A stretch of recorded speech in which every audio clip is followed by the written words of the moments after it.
People actually talk about planning the exit strategy as like planning your last third of your life to make it the best third of your life. Because everybody starts a business starting off saying, I want the freedom, the financial freedom, the time freedom. And then when at the end, some people forget why they started their business. So we're going to be talking about that today, and we're going to be talking about different solutions that you can use to actually plan your exit or decide whether or not you want an exit. But the most important thing is we're going to be drawing on a lot of questions, and hopefully you're able to find over the course of the next few months or during this presentation some of your own answers, because each and every person, especially if they're an entrepreneur, they're on a journey. Years ago, a good friend of mine shared with me that the people in our society who have the greatest potential to self-actualize happen to be business owners, because they get to choose their own course. They get to go and deal with problems, and they're dealing directly with the customer, with Revenue Canada, with suppliers. And in essence, if they're able to grow something quite large and substantial, what that is they've been able to deal with complexity, and they've been able to create the life that they wanted, the environment that they wanted. Instead of having someone tell them what they should put up with, they've actually created something wonderful for themselves. And for some business owners, it's a great, after they've accomplished that, they want to go on to something greater. And for others, they want to actually die with their boots on. And it really depends on the individual. So my journey starts off with, we're all impacted by our parents. And it's sort of funny because I've always been attracted to tax. I joke often when people ask me about investing. I said, you want to make money with investing? Ask me what I'm interested in investing in and do the opposite. Because with my training, if someone has a problem, they've done it themselves, I can help them keep it. But I'm not very good at building it. And this is what's really important, which I want to impress upon all of you. You've got to understand what your strengths and weaknesses are. And again, many business owners know what their strengths and weaknesses are, is because they've been able to delegate the things that they're not so great on and being able to focus on the things they are. So in Canada, my father used to say, it's not a miracle, it's not a sin to get rich, it's a miracle. And think about it. Think about all the tax that everyone has to pay if they don't own a business. So anybody who is contemplating any type of planning has to take into consideration tax and planning in their exit. And that being said, the best retirement plan ever in this country happens to be a business, and business owners know that. You're able to write off everything. You're able to go and expense everything.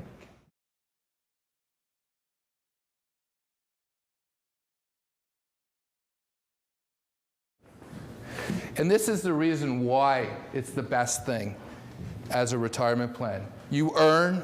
You're able to spend your money, you're able to income split, you're able to write off, and after that, that's what you're taxed on. And this is what wealth is grown in this country.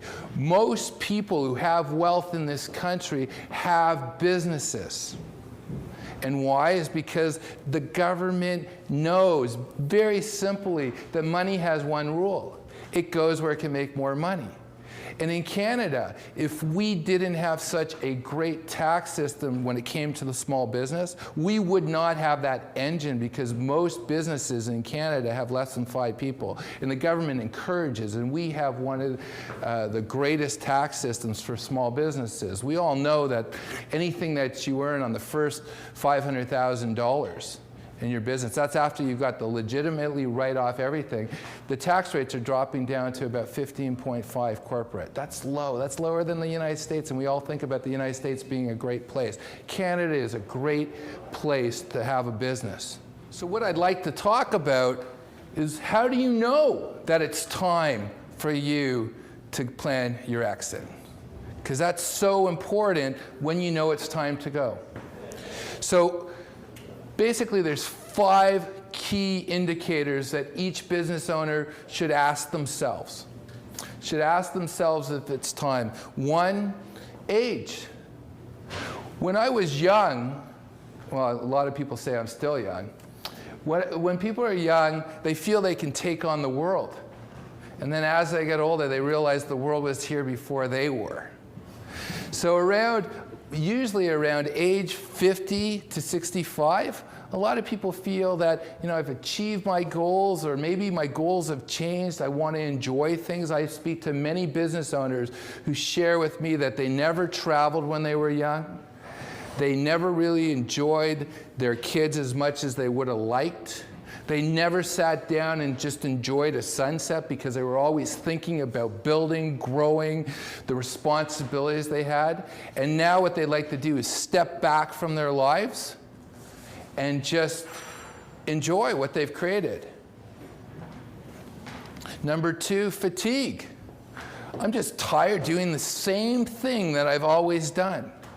And one thing that's really interesting is the generation that's about to retire or about to enter a different stage of their lives, they're so different than Generation Y. I was going to say Generation X, but Generation X is like a transitional generation, where you'll never see someone doing the same thing for a career. So people are tired. They want to do something else. Maybe they love golf. Maybe they just want to, just sit back and enjoy. Maybe they want to consult.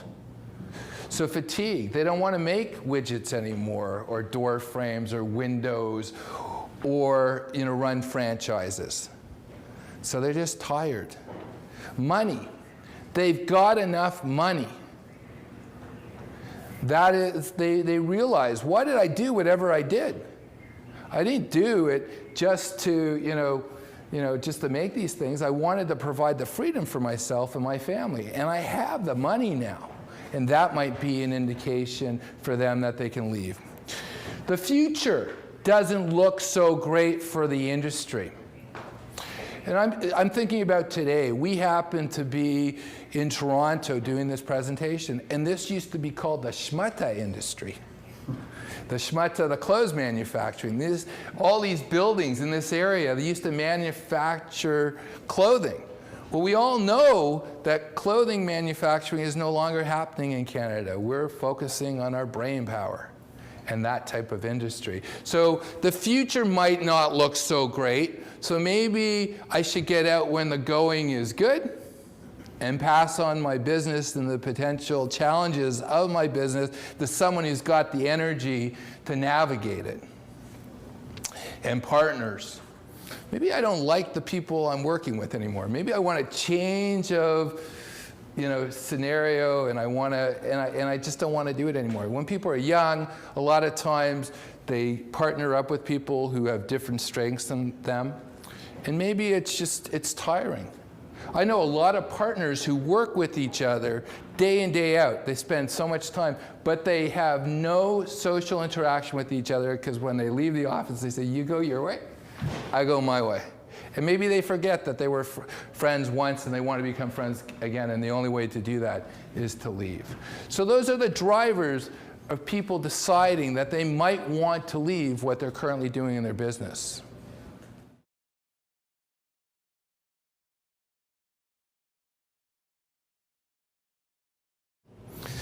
So the big thing, how does someone decide really that they no longer want to run their business and they want to start planning their exit, their strategic retreat? That's what I like calling it, a strategic retreat. They're no longer looking at growing their empire. They want to actually consolidate and enjoy what they've created. And the key is, what is your magic number? Most people don't know their magic number. And what a magic number is, it's what do you need for the rest of your life to give you the quality of life that you have chosen. Most people just have this notion, I'm going to make $5 million and I'll have a great life. I'm going to have $10 million and I'm going to have a great life. But they really don't know what their number is. And I'll give you an example. Let's say I want to look at my quality of life that I want to have. Well, I want to be able to travel, let's say, a few times a year. So I got to price that out. I'd like to have a cottage. I have to price that out. I want to be able to help my kids and my grandkids, price that out. I also have to be practical, knowing that, there's a saying about retirees. When people first retire, they call them the go-go retirees. And that's usually 65 to 75. And then they have from 75 to 85, they call that the slow-go retirees. And unfortunately, after 85, they call that the no-go retirees. And what's really important to understand about and I know it's a funny terminology too, the no-go. But stats have shown this, that if you live to age 85 and beyond, 50% of us will have Alzheimer's. 50% of us. And most people never plan for that. That if you look at the stats of healthcare, most of the expenses of a person in the healthcare system, whether they're paying for it personally or the government is paying for it, happens the last 5 years of life. So most people, when they're planning in their number, they say, well, I'm not going to have a mortgage. I'm not going to be paying for my kids' education. I don't need so much money as much as I have right now. I only need 70% of what I currently make. Well, I'd say that number is completely wrong, because you have to plan that there's going to be a balloon payment at the end of your life. And a lot of people might say, life expectancy today happens to be for a man 79, for a woman 82. Well, at the turn of the 20th century, life expectancy was 43. So we're seeing a huge growth with life expectancy. And the issue, and we all talk about how that's so wonderful, but we're not looking at the quality of life. Because if I don't have the proper amount of money to have the life I want, so then I'm not going to have a quality of life. And that's the biggest problem that business owners have, is they don't know their number, and they don't know why they're working for what they're working towards, and they don't know, after they make that transition from being a business owner, basically building a nest egg for themselves to have choice, they don't know what they're going to do. And that is so important. That's why the number also is tied into what are you going to do. I've spoken to people who say, I'm going to take up golf. So my question is, do you golf now? I don't golf now. So what makes you think you're going to golf later? And that's that is so important, that you have to sit down. So much of the decisions that any business owner is going to make are non-financial, but they do tie into financials, because whatever you decide you want to do after you are going to be your work life, it's going to be tied to your magic number, because what good is having all these dreams that you don't have the means to actually live out your dreams? If you've actually sat down and you know what your number is, and you basically have taken an honest assessment of yourself, and you say, I meet one of those 5 drivers that it's time for me to make a transition, to plan my strategic retreat, to actually have an enjoyable life, to get that vigor back. Who are you going to sell your business to? $1.3 trillion of businesses are going to transition. That doesn't mean that they're going to be there. It means they're going to be transitioning. That means there's going to be 4 things that are going to happen there. And I only have 3 types of people that are going to buy your business. 1 is a family member. Number 2 are key managers. And the 3rd is a third-party purchaser. And the 4th is no one buys your business. You die with your boots on, or you drive it into the ground and it's no longer there. And that's going to happen quite a bit. I just want to share with you guys a story why it's important today to start planning. I have these 2 clients who created a wellness center. They're both doctors. And one of these doctors shared with me, when she graduated from medical school, she bought into a practice for $120,000. This is a GP-ship.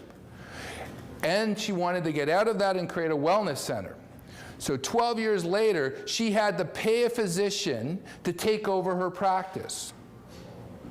Why did that happen? Because in the province that we're in currently, there's 3.5 million people who do not have a GP. a general practitioner, a doctor. So in essence, even though there's going to be this huge transition that's going to happen, it's a huge opportunity for you to actually go and enjoy the rest of your life. Remember, there's so many other people in this country who are your age or at your position who want to do it at the same time, so there's going to be a lot of people unloading businesses. They're going to be unloading stock. They're going to be unloading those large houses. They're going to start liquidating things. So the first person to get out of the gate is going to end up being in a better position than the last person. And that's what I want to impress upon all of you. If you think you have until tomorrow, you might not have that tomorrow, because the whole world might change, and it is changing. Because if 15 years ago, 20 years ago, when you turned on the television, you didn't hear so many commercials about retirement, because that's not where the Canadian psyche was. The average Canadian about 30 years ago was probably in their 20s. Now they're in their mid to late 40s. So the conversation is changing, and everybody wants to get to the exit. Everybody's starting to do it, so you better start today. So what I'd like to do is, once you've decided that you want out, then it's key that you plan your exit through succession planning. That means you have to get your business ready. You have to start thinking, if I want to sell my business, what are the things that I need to do in my business so my business is sellable, so I can actually get as much money as possible. For one, a lot of business owners, they are control freaks. They don't delegate. Well, if someone is looking to take over your business, they want to make sure that if I cut off the head, the body still lives. So it's really important right now, if your profit margins are really high, maybe it's really important to start bringing in outside people who are now going to take over much of what you do. Because the first thing that, let's say, a private equity firm asks a third-party buyer is, who is the second tier? If you're gone, is this place going to fall apart? A lot of people think that I'm just going to throw my business to somebody to buy it. They're going to buy it. They're not going to ask that many questions, and that's going to be it. Well, think about if you were to put yourself in their position, what questions you're going to ask. And that's the key. You have to go and say, if I was going to acquire a business or this business, what would I require? And then you have to start implementing those strategies. So one is, you have to make sure that there's processes in there. And if anybody, the difference between having a job and having a business, someone explained to me that having a job is I have to show up every day. And if I don't show up, I don't make money. So I can call it a business, it could be a legal entity, but that is really a job. A business is when I don't show up, it makes more money. So if you've actually accomplished that, where you have all the processes, where yes, you go there, you oversee it, but it can run smoothly without you, you're in a position to actually sell your business, whether it is to a family member or passing it on to a family member, to your employees, or to a third-party buyer. Number two, you have to start doing the proper tax planning for yourself, putting things in order for yourself. A lot of business owners, what they use their business as is they keep a lot of money and a lot of assets and everything in their company because they're in expansion mode. Now they're planning the rest of their lives, so they have to now plan, how do I take that money out? How do I structure it so I'm able to take things out so in the most tax-effective way? Because remember I shared with you the government treats businesses very favorably, but they don't treat income or money coming out of business, not making money and growing the economy, favorably. They're very smart over at CRA and the Canadian government because they basically will encourage you to grow. But when it comes to now taking the money and enjoying it, you get taxed. But there are things out there, and there are experts out there who understand the Income Tax Act who can help you structure what you do, that in essence, that dollar that you have in the business, maybe you'll be able to get that full dollar out. But that doesn't happen, that it's saying, I want to do it today and tomorrow I'm selling my business. You have to do that today. In a lot of cases, that happens several months or several years ahead of time. And many people, well, we'll talk about this later, they do not know how to do it, and they don't ask the questions to find the answers how to do it. And we're going to be talking briefly about that. So what I'd like to do right now is just talk about 3 scenarios to you that I've had the opportunity in my business to work with many business owners who've sold. And I've also been a voyeur because I'm also a business writer, so I've had the opportunity to actually write down after it's happened so I can actually own it. So I'd like to share with you about Ike Did It Right. This is a scenario where an individual was one of the first his family owned a number of very profitable franchises, and it was McDonald's. And in 1994, one of his kids made a comment that she had ketchup in the blood. She could see herself going and taking over these franchises. That got him talking to his wife about how do we transition what we're putting together to our children. So the first thing they did is they went to their accountant. How can we structure ourselves to pass on this life, this business to our child? Because the child has actually decided that they want to take over the business. And the child was quite young at that time. They were about 17, 18 years old.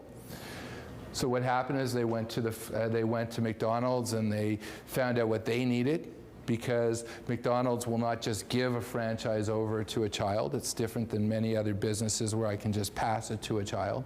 Plus, they also had to structure their scenario different. They had to create a corporate structure where they would be able to pass on growth and ownership to the child, because if they didn't do that back then, if they just passed the business on like at the time of sale, there would have been a huge tax trigger at that point.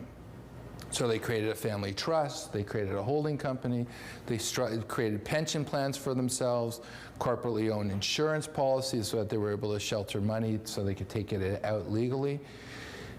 And in 2008, the first 3rd generation McDonald's owner was born. Well, they were here already. It actually transitioned from one generation to the other. And this person did it right. The family's intact, the family's happy. Financially, the older generation, Ike, is able to spend a lot of time in Florida enjoying himself, knowing that his kids are running the franchise. And it was done right. But there's so many times where children are entitled. I have a friend, Tom Deans, who I've worked with, and I believe he speaks in the presentation before then. He believes that you should not pass your business on to your children. And his argument is, if I gave you a gift, would you feel that you could sell it? Do you feel you could change it? So he said, why would you want to lock your children into it? However, I also work with a gentleman named Grant Robinson who focuses on small businesses and families making a transition. And he says, well, this is a great time to actually pass on your values and work with your kids, because in our society, many parents who go off and build something, their kids don't see what they do. And this is an opportunity to spend quality time with them and actually show them what they do.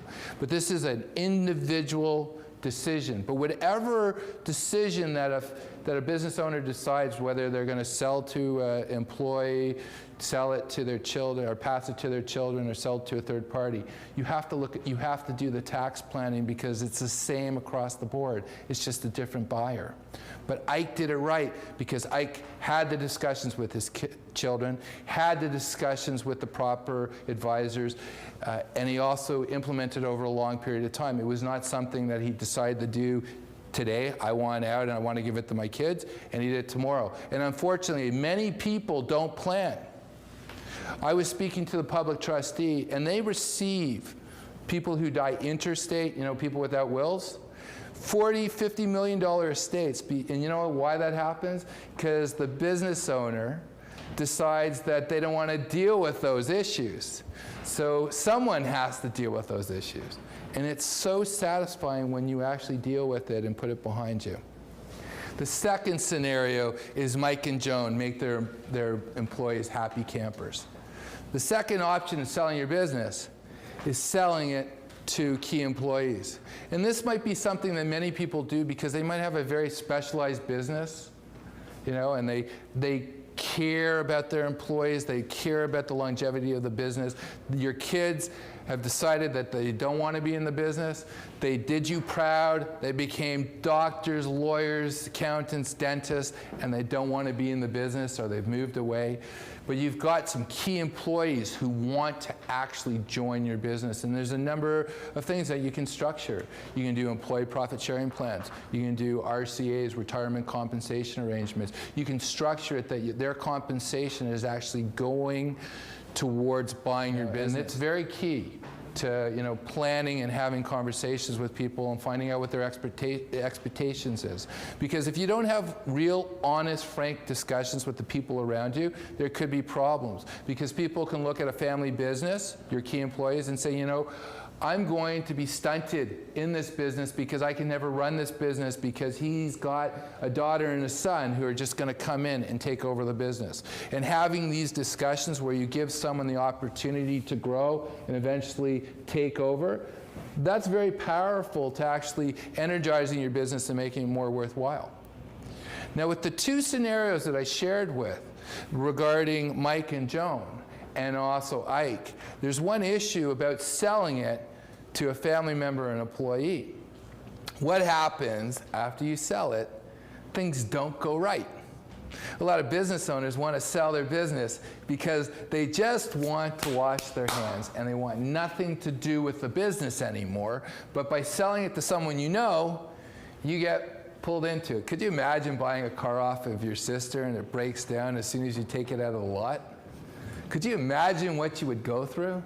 Or let's say you give it to your child, and in essence, you can't let the child grow because you feel you can step back in the business because it's sort of like yours, because you haven't really created that division.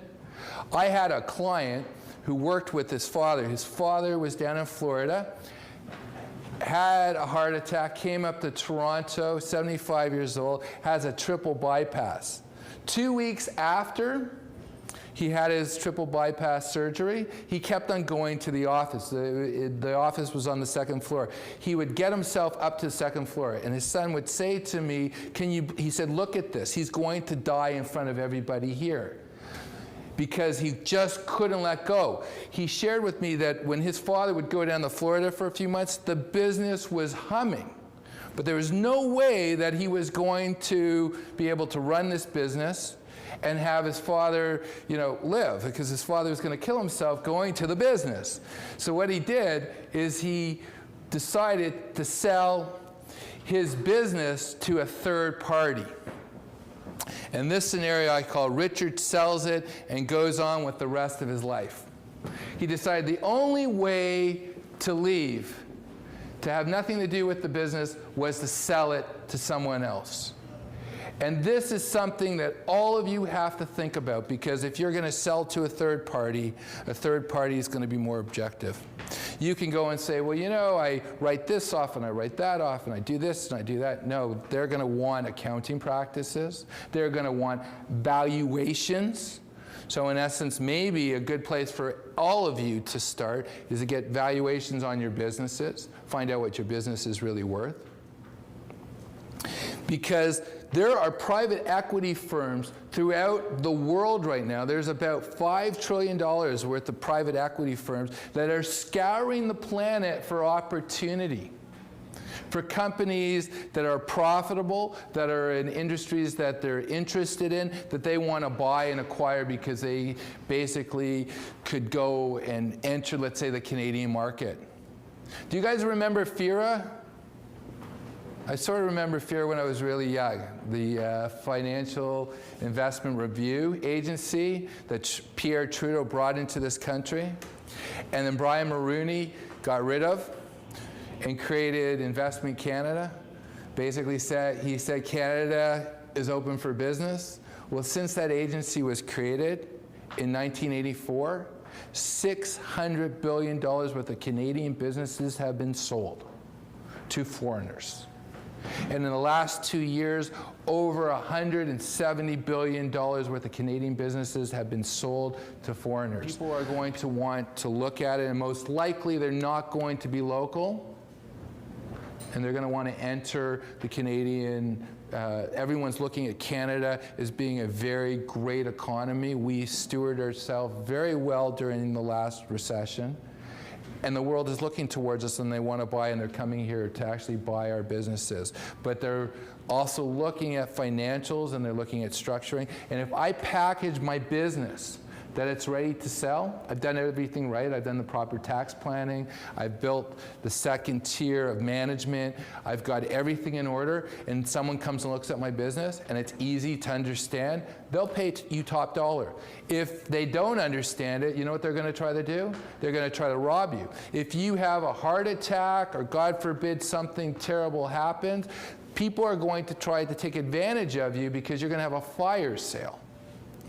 So this is why it's important to take steps today, because these private equity firms are looking for opportunity. Yes, there'll be local people looking at your business, but if you've got a really solid business that's making good money, that's in a good industry, most likely it's going to be a third-party buyer, someone who's in the industry, who sees buying your business is going to help their business, or someone who's just looking for business opportunity, and eventually they'd like to grow your business and sell your business at the next level.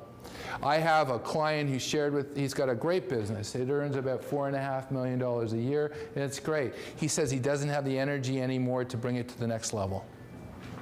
If he was 20 years younger, he could. So he'd like to see it grow. And he'd like to give it to someone else too, and he doesn't want to be there. As soon as he sells his business, he wants to, within a year and a half, he wants to be doing other things. And this is the greatest way of actually doing other things. Sell to a third party, and you're able to walk away, and it's their problem. Sell to a family member, you're looking for legacy at that point, because you might be involved for the rest of your life. Sell to employees, they might complain to you directly that they didn't get what they thought they were going to get, even though they were working there for 20 years and they should have known. The thing is, you're not able to separate yourself. So what's the biggest mistake that business owners make? I've been asked that question again and again. And the biggest mistake is many of them have outgrown the professionals they currently have. And I know that's so simple, but it's true. You might have started off small. You started with a certain local accountancy firm, or a financial advisor, or a lawyer, and you've grown, and your issues and complexity of your problems and the solutions that that your professionals have to assist you in coming up with and implementing, the professionals are not able to help you. So in the succession planning, who do you need? What type of advisors do you need? Well, one, you need competent tax. You need a CA. You need financial planners, but not a financial planner who's going to be so happy and feel that they've won the lottery when you sell the business and call them up and say, I've got a $10 million check. Now, you need a financial advisor who can provide solutions to you in the process of structuring your company, like corporately owned insurance policies, pension plans, putting together business structures to help you get as much money out of your business and put it into your pockets. So many people outgrow their professionals. They're lawyers. Their lawyers are great in papering, but they're not experts in tax or proper structuring. So that's the biggest mistake that business owners make. They know that they've got that question, that is this professional who I worked with all these years, are they going to help me, or do they have the skill set to make that transition? And I walk into that situation again and again where, you know, the business owner knows that there's something else out there. And the sad thing is, they read about it too, but their advisor never presents it to them. And the thing is, it's not the advisor's fault. The advisor just doesn't deal with clients who've grown to that stage. So sometimes it's important to ask, is the person who helped me get me there? Or do they have the skill set to get me to the rest of my life to where I want to be? So what I'd like to leave you with is a solution that maybe you can apply. A good friend of mine shared with me something that he started doing with all his clients. He suggested to all his clients that maybe once every quarter or every half year, the client should go and arrange, let's say, a dinner where he would invite all his professionals, and they would talk about his business. You know, and most advisors would do it, accountants, lawyers, and financial advisors, and maybe you have valuators there. The reason why, because that's part of marketing. And you should also bring your bank manager or your bank representative to talk there, because they're going to be part of this entire transaction. You should go to the people you're currently dealing with. And one of the first people you should be talking to is if you're dealing with someone at the credit union and they're dealing with all your bank accounts, you should talk to them, because they can help you structure whatever you're going to do, and it's a place to start. And that's something I recommend to everyone. If they're not willing to do that, that's an indication that they're not going to be there, or they're not up to the task of making that transition to the next part of your life, which many people, and I know my parents enjoy it, is the best part of the life, because they get to actually enjoy the fruits of their labor. And that's the most important thing, and that's the thing that every business owner has to remember. I got into business because I wanted to enjoy my life and to have the freedom. And if my business no longer does that for me, and I have my magic number, maybe it's time for me to prepare to actually live the rest of my life, so it's the best part of my life. I want to thank all of you for being here today, and it's been a pleasure. And again, please, when you leave, think about what you want to accomplish, because that's going to be the key of whatever decision you make and whoever you invite to help you implement whatever you've decided. And again, you guys have been great, and I hope you guys have a great day. Thank you.